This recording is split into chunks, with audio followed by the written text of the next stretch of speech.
안녕하세요, 구독자 여러분. 날이 점점 추워지고 있습니다. 이런 날씨일수록 가족의 온기가 더욱 그리워지는데요. 하지만 오늘 들려드릴 이야기는 가족이란 이름으로 어머니를 속이고 재산을 빼앗으려 했던 충격적인 사연입니다. 치매 환자로 취급하며 요양원에 보내려 했던 아들과 며느리. 하지만 68세 어머니의 지혜로운 대처로 모든 것이 반전된 놀라운 이야기를 들려드리겠습니다. 6개월이라는 긴 시간 동안 치매 연기를 하면서까지 증거를 모아야 했던 어머니의 마음이 어떠셨을지 이 사연을 통해 함께 생각해 보시길 바랍니다. 영상 시청 전 구독과 좋아요는 앞으로도 이런 의미 있는 사연을 전하는데 큰 힘이 됩니다. 그럼 지금부터 시작하겠습니다. 안녕하세요. 저는 경기도 용인에 사는 68세 김옥분입니다. 며느리의 속마음을 알게 된 건 지난 겨울 제가 넘어져 다리를 다쳤을 때였습니다. 하필 그날따라 아들과 며느리가 집을 비운 사이 욕실에서 미끄러져 꼬박 2시간을 움직이지 못했어요. 다행히 옆집 할머니가 저를 발견하고 병원으로 데려가 주셨습니다. 어머니 왜 전화도 안 하고 그러고 계셨어요? 며느리는 병원에 도착하자마자 저를 나무랐습니다. 겉으로는 걱정하는 말투였지만 어딘가 가식적인 느낌이 들었죠. 그날 밤 병실 밖에서 들려오는 며느리와 아들의 대화가 제 귀를 의심하게 했습니다. 여보, 이참에 어머니 요양원에 모시는 게 어떨까요? 이제 혼자 계시기엔 너무 위험해 보여요. 글쎄, 어머니가 좋아하실까? 어머님 재산으로 요양원비도 충분히 감당할 수 있잖아요. 이번 기회에 확실히 말씀드려보죠. 그 순간 제 심장이 덜컥 내려앉았습니다. 아들은 잠시 망설이다 며느리의 말에 고개를 끄덕였고 저는 그들의 대화를 더 이상 듣고 있을 수가 없었습니다. 다리가 다 나을 때까지 저는 매일 밤 그들의 대화를 떠올리며 잠을 이루지 못했습니다. 제가 그동안 알고 있던 며느리의 모습은 겉포장에 불과했던 걸까요? 퇴원 후에도 며느리는 지극정성으로 저를 돌보는 듯 했지만 이제는 그 행동 하나하나가 의심스러워지기 시작했습니다. 어느 날 아침 며느리가 상기된 얼굴로 제게 다가왔습니다. 어머님, 저희가 알아본 요양원이 있는데 한번 가보실래요? 시설이 정말 좋대요. 순간 머릿속에서 번개가 치는 듯 했습니다. 이제는 노골적으로 저를 집에서 내보내려 한다는 걸 깨달았죠. 하지만 저는 이상하게도 침착해졌습니다. 오히려 이런 생각이 들었어요. 그래, 내가 진짜 어떤 사람인지 낱낱이 밝혀내고 말겠어. 그날부터 저의 특별한 연기가 시작되었습니다. 그날 밤 저는 오랜 시간 거울 앞에서 연습했습니다. 숟가락을 떨어뜨리고 가끔 멍하니 허공을 바라보고 간단한 물건의 이름을 잊어버리는 연기를 했습니다. 초기 치매 증상을 그대로 재현하기 위해 복지관에서 들은 강의 내용을 하나하나 되새겼죠. 처음에는 아주 사소한 것부터 시작했습니다. 아침 식사 때 수저를 찾지 못하는 척하거나 며느리의 이름을 다른 이름으로 부르기도 했습니다. 제 연기는 성공적이었습니다. 며느리의 눈빛이 달라지기 시작했고 아들은 걱정스러운 눈으로 저를 바라보았습니다. 한 달쯤 지났을 때였습니다. 복도에 놓인 화분에 물을 주는 척하면서 몰래 녹음기를 설치했습니다. 밤마다 혼자 연습한 보람이 있었죠. 아무도 제가 이런 준비를 하고 있다고 생각하지 못했을 겁니다. 여보, 어머님이 이제 정말 치매가 온 것 같아요. 어느 날 저녁 제 방문 앞에서 들려오는 며느리의 목소리를 녹음기가 고스란히 담아냈습니다. 이참에 요양원으로 모시고 집은 팔아서 우리가 쓰면 되잖아요. 어차피 어머님은 기억도 못 하실 텐데. 가슴이 무너져 내리는 것 같았지만 저는 침착하게 증거를 모아나갔습니다. 매일 밤 일기를 쓰며 그들의 대화를 기록했고 중요한 순간마다 몰래 녹음했습니다. 스마트폰 사용법을 배워 증거 사진도 찍었죠. 결정적인 순간은 제가 통장을 잃어버렸다고 말했을 때였습니다. 며느리는 서둘러 은행에 가서 제 통장을 해지하려 했고 그 모습은 은행 CCTV에 고스란히 찍혔습니다. 은행 직원이 이상하게 여겨 저에게 직접 전화를 했을 때 저는 또렷한 목소리로 대답했습니다. 죄송하지만 제가 그런 요청을 한 적이 없는데요. 모든 증거가 충분히 모였다고 판단한 그날 저는 드디어 제 정체를 드러낼 준비를 마쳤습니다. 하지만 그 전에 마지막으로 해야 할 일이 있었습니다. 법률 상담을 받으러 갔던 날 변호사는 제가 수집한 증거들을 보더니 고개를 끄덕였습니다. 6개월간 매일같이 기록한 일기장, 곳곳에 설치한 녹음기로 담아낸 대화들, 은행 CCTV 영상, 그리고 통장 부정 발급을 시도한 기록까지. 변호사는 이 정도면 충분하다고 말했습니다. 그렇게 정확히 180일간의 연기가 끝나는 날이 왔습니다. 아침부터 며느리는 요양원 상담을 받으러 가자며 저를 재촉했습니다. 짐작했던 대로 그곳은 요양원이 아닌 실버타운 분양상담 사무실이었습니다. 제 집을 담보로 고가의 실버타운 입주권을 계약하려는 심산이었던 거죠. 상담실에서 며느리는 저를 치매 환자로 소개했습니다. 계약서에 도장을 찍으려는 순간 제가 입을 열었습니다. 6개월 만에 처음으로 또렷한 목소리를 냈죠. 지난 6개월간의 기록들을 하나씩 꺼내놓는 동안 며느리의 얼굴이 점점 창백해져 갔습니다. 완벽한 필체로 쓰인 일기장, 정리된 증거자료들, 그리고 변호사가 준비한 고소장까지. 제가 치매 연기를 했다는 사실이 밝혀지자 상담실은 얼음장 같은 침묵에 빠졌습니다. 집으로 돌아오는 차 안에서 아들은 한마디도 하지 못했습니다. 며느리는 자신의 잘못을 변명하려 했지만 제가 준비한 증거들 앞에서는 아무 말도 할 수 없었겠죠. 다음 주 법원에서 첫 재판이 열립니다. 변호사는 승소 가능성이 매우 높다고 했습니다. 저는 이제 더 이상 연기할 필요가 없어졌습니다. 제 재산을 노리고 저를 치매 환자로 만들려 했던 그들의 계획은 완벽하게 실패로 돌아갔습니다. 6개월이라는 시간 동안 저는 많이 외롭고 힘들었습니다. 하지만 진실을 밝히겠다는 일념 하나로 버텨냈죠. 이제는 아들과 며느리 없이도 제 인생을 살아갈 용기가 생겼습니다. 그동안의 증거 수집이 헛되지 않았다는 걸 법정에서 증명할 수 있게 되어 다행입니다.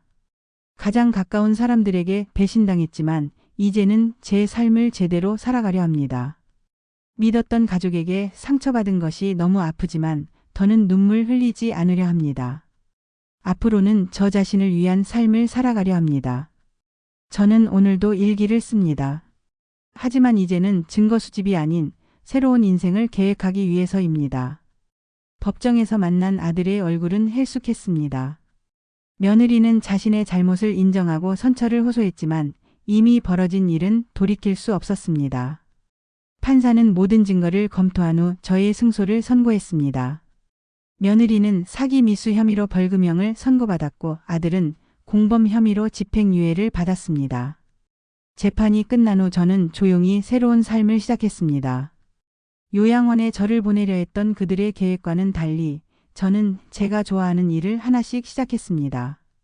텃밭을 가꾸고 동네 문화센터에서 요가도 배우기 시작했죠. 매일 아침 일찍 일어나 텃밭에 나가면 햇살 아래 반짝이는 채소들이 저를 반깁니다. 상추, 고추, 방울토마토.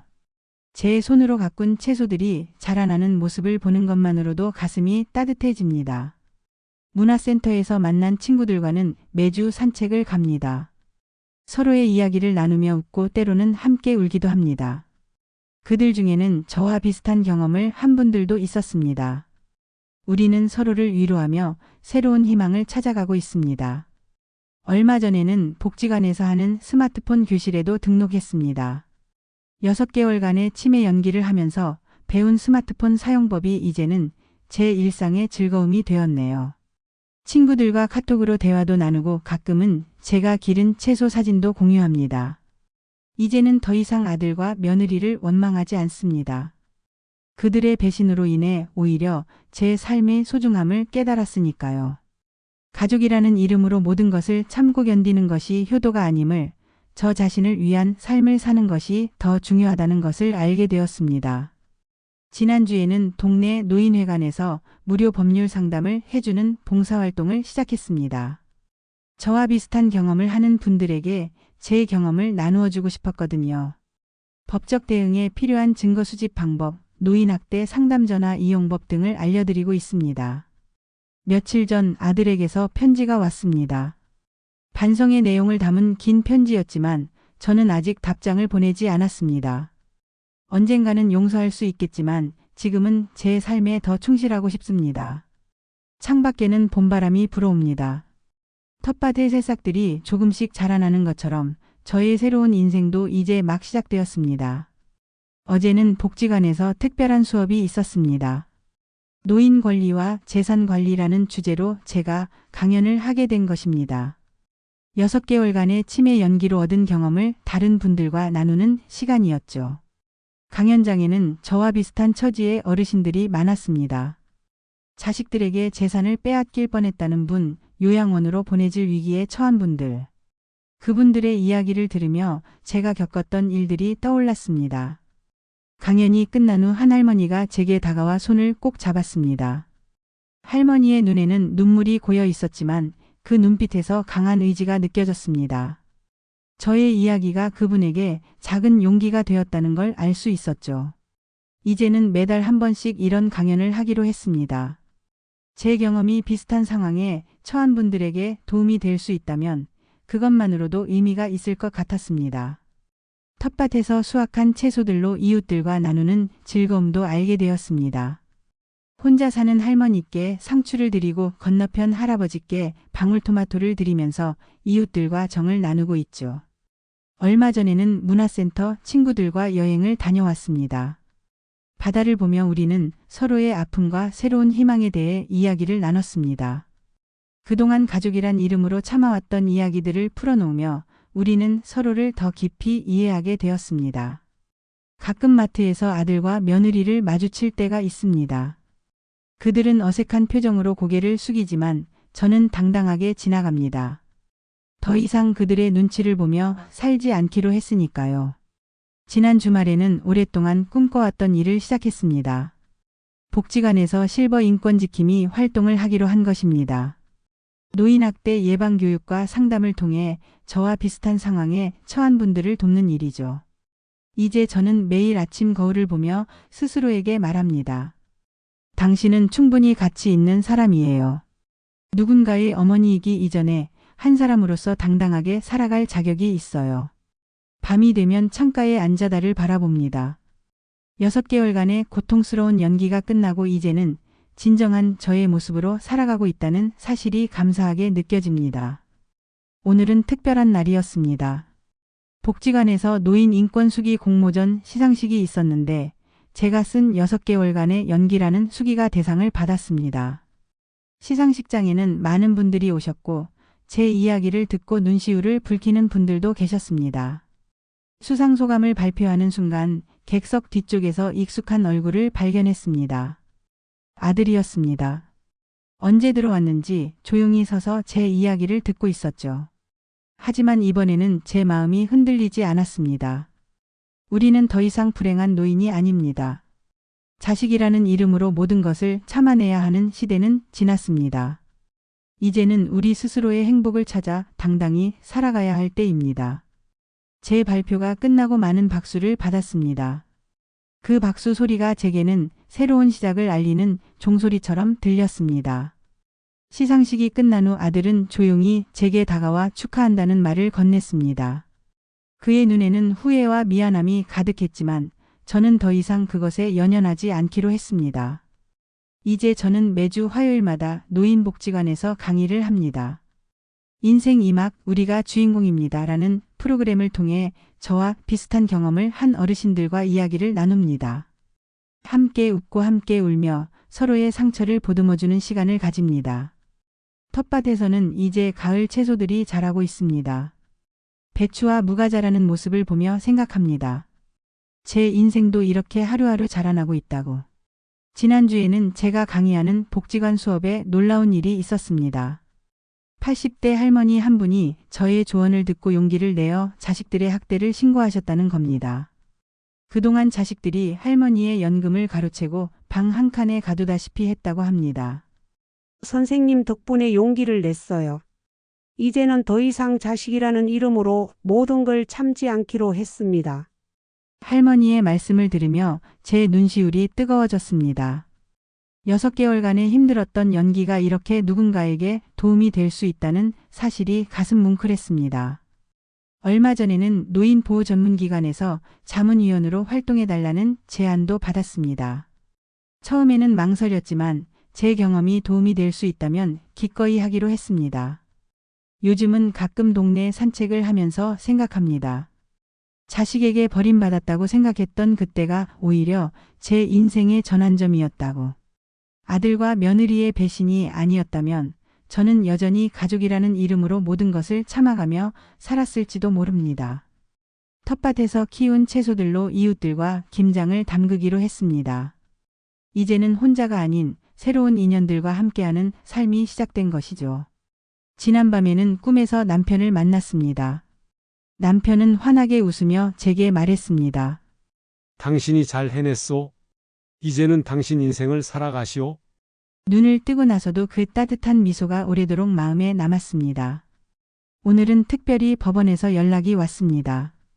제 사연을 토대로 노인 학대 예방 교육 자료를 만들고 싶다는 것이었습니다. 처음에는 망설여졌지만 이 또한 제가 해야 할 일이라 생각했습니다.